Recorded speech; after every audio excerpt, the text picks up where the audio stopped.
Breaking news में बड़ी खबर आपको बता दें, बिहार के मुख्यमंत्री नीतीश कुमार की दिल्ली में प्रधानमंत्री नरेंद्र मोदी के साथ मुलाकात हुई है, जहां उनके साथ सम्राट चौधरी और लल्लन सिंह जैसे कई बड़े नेता मौजूद रहे। क्या कुछ हुआ है बातचीत में, इस मामले में ज्यादा अपडेट के साथ मेरे साथ जुड़ रहे हैं मेरे सहयोगी नवेंदु जी। सर, ये मुलाकात क्यों इतनी खास मानी जा रही है और क्या कुछ हुआ है मुलाकात के बाद?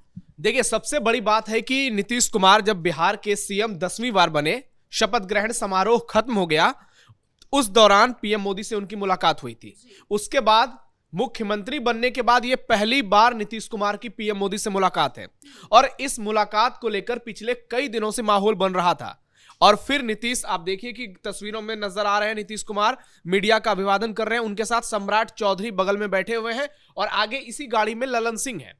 यानी पीएम मोदी के साथ जो मुलाकात हुई है वो कई मायनों में बेहद अहम है। कहने को तो ये शिष्टाचार मुलाकात है, बड़े बड़े सियासी दिग्गज कह रहे हैं कि ऐसी मुलाकात अक्सर होते रहती है मोदी और नीतीश के बीच में, कि सरकार को किस तरह से और मजबूती से आगे बढ़ाना है, कैसे बिहार को विकास के रास्ते पर और तेज गति से आगे बढ़ाना है। लेकिन सियासी तौर पर इस मुलाकात के मायने बेहद अहम है, क्योंकि बिहार में अब राज्यसभा चुनाव को लेकर सरगर्मियां तेज हो गई है। हर ओर राज्यसभा चुनाव की चर्चा है, क्योंकि 5 सीटों पर अप्रैल में राज्यसभा चुनाव होने हैं। उनमें से 2 सीट अभी जेडीयू के पास है, रामनाथ ठाकुर जो केंद्रीय मंत्री हैं वो, और हरिवंश नारायण जो उपसभापति हैं राज्यसभा के। जबकि 3 जो और सीट है उसमें बीजेपी के पास भी है और उसमें उपेंद्र कुशवाहा है और 2 सीट पर आरजेडी के उम्मीदवार हैं। हालांकि इस बार स्थिति ऐसी है कि आरजेडी के पास केवल 25 विधायक हैं और अगर सहयोगियों का आंकड़ा मिला दिया जाए तो 35 होता है, जबकि एक राज्यसभा सीट जीतने के लिए कम से कम 41 विधायक का इस बार वोट जरूरी है। ऐसे में आरजेडी के लिए सारे दरवाजे बंद हो चुके हैं। 5 की 5 सीट अब जो है वो एनडीए जीतेगी। इसलिए हो सकता है कि इस मुलाकात को राज्यसभा चुनाव से जोड़कर देखा जाना चाहिए, क्योंकि नीतीश कुमार ने पीएम मोदी से चर्चा की होगी कि ये जो 5 सीट है हमें किसे देना चाहिए। क्या हम अपने गठबंधन में एक सीट सभी को दे दें, क्योंकि 2 सीट जेडीयू की है और दोनों जो सांसद हैं राज्यसभा के वो रिपीट हो चुके हैं। और नीतीश कुमार की पार्टी को लेकर ये कहा जाता है, ये माना जाता है कि जेडीयू में अगर कोई राज्यसभा सांसद बनता है तो वो 2 बार के लिए बनता है, उसके बाद नीतीश कुमार रिपीट नहीं करते हैं।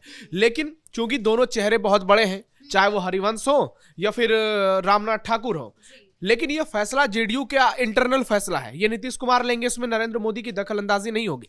अब नीतीश कुमार ने इसमें यह कहा होगा कि गठबंधन का प्रारूप क्या हो सकता है। जेडीयू क्या इसमें से 1 सीट कम करेगी, क्या बीजेपी इसमें 1 सीट कम करेगी, क्या चिराग पासवान को एडजस्ट किया जाएगा, क्या उपेंद्र कुशवाहा को रिपीट किया जाएगा, क्योंकि बहुत सारी खबरें चल रही हैं कि उपेंद्र कुशवाहा को इस बार जो है राज्यसभा की सीटें नहीं दी जाएंगी, क्योंकि उन्होंने अपने बेटे को मंत्री बना दिया है, उनकी वाइफ विधायक हैं। वही हाल जीतन राम मांझी का है। जीतन राम मांझी का तो बयान भी सामने आया है राज्यसभा सीट को लेकर। देखिए, यह मुलाकात इसीलिए बहुत अहम है क्योंकि गठबंधन को लेकर इसमें चर्चा होगी। सरकार के कामकाज पर तो बहुत सारी बातें हुई है, माफ कीजिएगा, चर्चा हुई है, बहुत सारी बातें हुई, बहुत सारे मुद्दों पर मोदी नीतीश ने बातचीत की होगी। और सम्राट चौधरी अगर वहां है तो इसका अहमियत और बढ़ जाता है, क्योंकि सम्राट सरकार की एक तरह से कहें तो अगुवाई कर रहे हैं और नीतीश कुमार के साथ साथ जिस तरह से वो कंधे से कंधे मिलाकर चल रहे हैं, ये मुलाकात उसी पर मुहर लगाता है कि पीएम मोदी ने अपने सिपाही के तौर पर सम्राट चौधरी को खड़ा किया है, जो नीतीश कुमार के साथ कंधे से कंधा मिलाकर बिहार में चल रहे हैं। और सम्राट और नीतीश का ही फैसला बिहार में लागू हो रहा है, इसीलिए दोनों ने एक साथ मुलाकात की। ललन सिंह वहां पर मौजूद थे। इसका सियासी मायना यह हो सकता है, क्योंकि चर्चा यह भी है कि क्या नीतीश कुमार आगे के बारे में सोच रहे हैं, क्या उन्होंने पीएम मोदी से भविष्य की कोई योजनाओं पर जिक्र किया है, क्या निशांत को लेकर कुछ बातें हुई हैं। इसे लेकर भी अटकलें लगाई जा रही है, क्योंकि संजय झा और ललन सिंह अभी जेडीयू के 2 सबसे कद्दावर नेता हैं, जो कि बीजेपी के साथ लगातार जुड़े रहते हैं। पीएम मोदी हो, अमित शाह हो, उनसे बातचीत करते हैं और इसके बाद तमाम फैसले इंप्लीमेंट किए जाते हैं। अब जीतन राम मांझी का जहां तक बात है, वही स्थिति उपेंद्र कुशवाहा की है, वही जीतन राम मांझी की है। जीतन राम मांझी का हाल का बयान सोशल मीडिया पर बहुत वायरल हो रहा है। आज भी उन्होंने बयान दिया है कि अपने बेटे को धमकी दे रहे हैं कि अगर जरूरत पड़ी तो गठबंधन छोड़ दो, मंत्री पद का मोह छोड़ दो। तो ऐसे में जीतन राम मांझी को क्या राज्यसभा की सीट दी जाएगी? हालांकि इसकी संभावना बहुत कम है, क्योंकि सियासत में सबसे इंपॉर्टेंट कुछ होता है तो वो है टाइमिंग, और अभी टाइमिंग जो है वो जेडीयू और बीजेपी के पक्ष में है। अगर उपेंद्र कुशवाहा, जीतन राम मांझी ये बगावत भी कर देंगे तो इससे एनडीए को कोई नुकसान नहीं पड़ेगा, क्योंकि चुनाव 2029 में है। उसके बाद 2030 में है। लेकिन नरेंद्र मोदी पिछले कई सालों से उन्होंने यह साबित कर दिया है कि वो गठबंधन की सियासत को चलाना जानते हैं। अगर मांझी को एक सीट दे दी भी जाए, कुशवाहा को भी उनकी सीट रिपीट कर दी जाए, तो इसमें हैरान करने वाली कोई बात नहीं है। लेकिन बीजेपी इतनी मजबूत है कि इस बार शायद ही इन दोनों को मौका मिले, क्योंकि मांझी के बेटे खुद मंत्री हैं बिहार में, जो हम के राष्ट्रीय अध्यक्ष हैं। उसके बाद जीतन राम मांझी एक सांसद वाली पार्टी है उनकी, खुद वो सांसद है, उसके बावजूद केंद्र में वो मोदी कैबिनेट में मंत्री हैं और बड़ा मंत्रालय दिया गया है। हर मंच पर उनका सम्मान किया जाता है, पहली पंक्ति में पीएम मोदी अपने साथ बिठाते हैं। तो जीतन राम मांझी बगावत भी कर लेंगे तो कुछ नहीं कर पाएंगे। लेकिन पीएम मोदी का एक जो खास तरीका है कि दलित समाज में ये मैसेज दिया गया कि हम दलितों का सम्मान करते हैं, जिनको लेकर तमाम तरीके की बयानबाजी होती है उन्हें हम पहली पंक्ति में बिठाते हैं, उनको बड़े मंत्री पद देते हैं। उनकी हालांकि मांझी की दलील है कि हमको 2024 में वादा किया गया था कि आपको एक राज्यसभा सीट दी जाएगी, जो कि पूरा नहीं किया गया है और हम उसी चीज को वापस पाना चाहते हैं। तो ऐसे में ये मुलाकात बेहद अहम रही है, तमाम बातें हुई हैं। दूसरी ओर गृह मंत्री अमित शाह से सम्राट चौधरी की भी मुलाकात हुई है, नीतीश कुमार की भी मुलाकात हुई है। तो बिहार में जो आगे सरकार चलेगी 4 साल 5 साल, अब कैसे तमाम योजनाओं को जमीन पर लागू करना है, कैसे बिहार को विकसित बिहार बनाना है, कैसे रोजगार और नौकरी से युवाओं को ओतप्रोत करना है, और कानून व्यवस्था तो सम्राट चौधरी लगातार जिम्मेदारी संभाल ही रहे हैं, कैसे उसे और बेहतर बनाना है।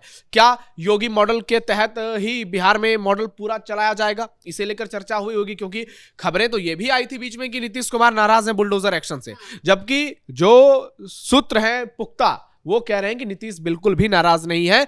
नीतीश खुद चाहते हैं कि बिहार में अपराध पूरी तरह से खत्म हो और इसके लिए बुलडोजर चलाना पड़ेगा, एनकाउंटर की जरूरत पड़ेगी तो करो। हाँ, कहा यह जा रहा था कि ये मुलाकात इसलिए खास है, सम्राट चौधरी इसलिए साथ जा रहे हैं ताकि बिहार में भी योगी मॉडल जैसा मॉडल जो है लागू किया जा सके। हाँ देखिए, अगर प्रधानमंत्री नरेंद्र मोदी के साथ दोनों नेताओं ने बैठकर मुलाकात की है तो पिछले 1 महीने से जो चीजें चल रही थी, अब औपचारिक तौर पर पीएम मोदी ने उस पर मुहर लगा दी होगी। उन्होंने मैसेज दे दिया होगा कि इस तरह से सरकार को चलाना है, क्योंकि आगे चलकर अभी बहुत सारी चीजें हैं। नितिन नवीन को पार्टी का राष्ट्रीय अध्यक्ष बनाया गया, वो भी बिहार से हैं। तो ऐसे में बिहार की सियासत में बीजेपी लगातार ऊपर उठती जा रही है। और जहां तक जेडीयू की बात है, ये तो हर किसी को मालूम है कि नीतीश कुमार कितने स्वस्थ हैं। अगर उनके राजनीति की बात की जाए तो उसमें कोई कमी नहीं आई है। लेकिन एक और गूंज जो है बिहार में इस वक्त सुनाई दे रही है नेतृत्व को लेकर कि बिहार में अब नीतीश कुमार के नेतृत्व को बदल देना चाहिए, यानी कि उनको रिटायरमेंट लेना चाहिए। अब उनकी रिटायरमेंट की उम्र हो चुकी है। देखिए, ये वही मैं कह रहा हूं कि ये तो सच्चाई है कि नीतीश अब पहले जैसे फिट नहीं है, लेकिन उसके बावजूद उनका स्वास्थ्य इतना भी खराब नहीं है जितना विरोधी हल्ला उड़ाते हैं। और इसका उदाहरण चुनाव के दौरान देखने को मिल गया, किस तरह से धुआंधार चुनाव प्रचार उन्होंने किया। तो ऐसे में नीतीश कुमार को लेकर जो सवाल उठ रहे हैं वो लाजमी है। और जेडीयू हो, बीजेपी हो, अब नेतृत्व परिवर्तन को लेकर बातचीत शुरू हो चुकी है।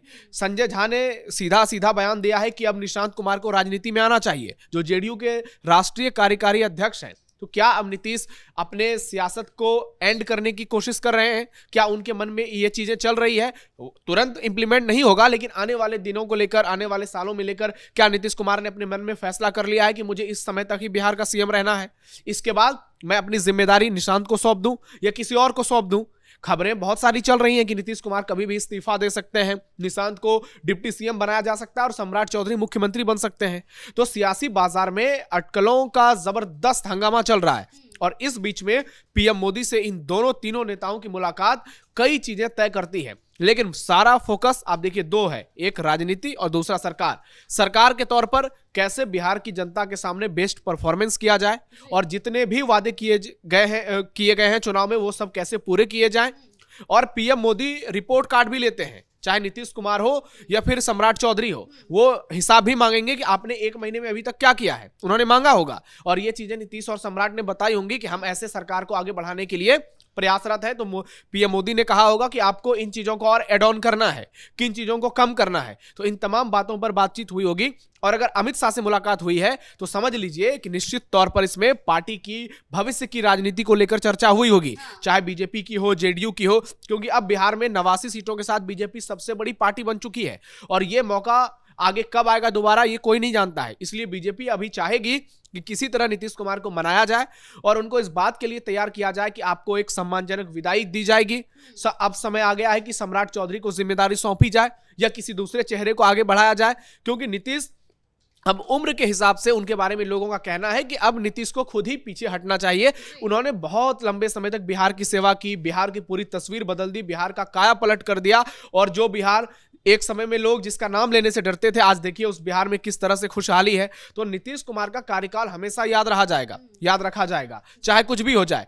अब देखना यह होगा कि नीतीश अपनी सियासत को कब खत्म करते हैं। क्या वो कोई बड़ा ऐलान करने जा रहे हैं? इसी को लेकर दिल्ली में क्या कोई बातचीत हुई है? यह सब बहुत जल्दी क्लियर हो जाएगा जब इस मुलाकात की बड़ी बातें निकलकर सामने आएगी। लेकिन एक बात तो तय है, विपक्षी खेमे में हलचल बहुत ज्यादा है और बीजेपी के अंदर खाने भी बहुत सारी बातें चल रही है, जेडीयू के अंदर खाने भी बहुत सारी बातचीत चल रही है। तो जब पूरी बात निकलकर सामने आएगी, जब पीएम मोदी के साथ नीतीश कुमार की मुलाकात की वीडियो जारी होगी, तब दूध का दूध और पानी का पानी हो जाएगा। जी, बहुत बहुत शुक्रिया आपका इन तमाम जानकारियों के लिए। तो कुल मिलाकर दिल्ली में हुई ये मुलाकात काफी बड़ी साबित होने वाली है बिहार के विकास के लिए, क्योंकि सभी वादों पर आत्ममंथन किया गया है, जिससे विपक्षी खेमे में हलचल मच गई है। ब्रेकिंग न्यूज में फिलहाल इतना ही। कैमरा पर्सन अशोक भारद्वाज के साथ मैं शिवानी रतूड़ी, कैपिटल टीवी बिहार।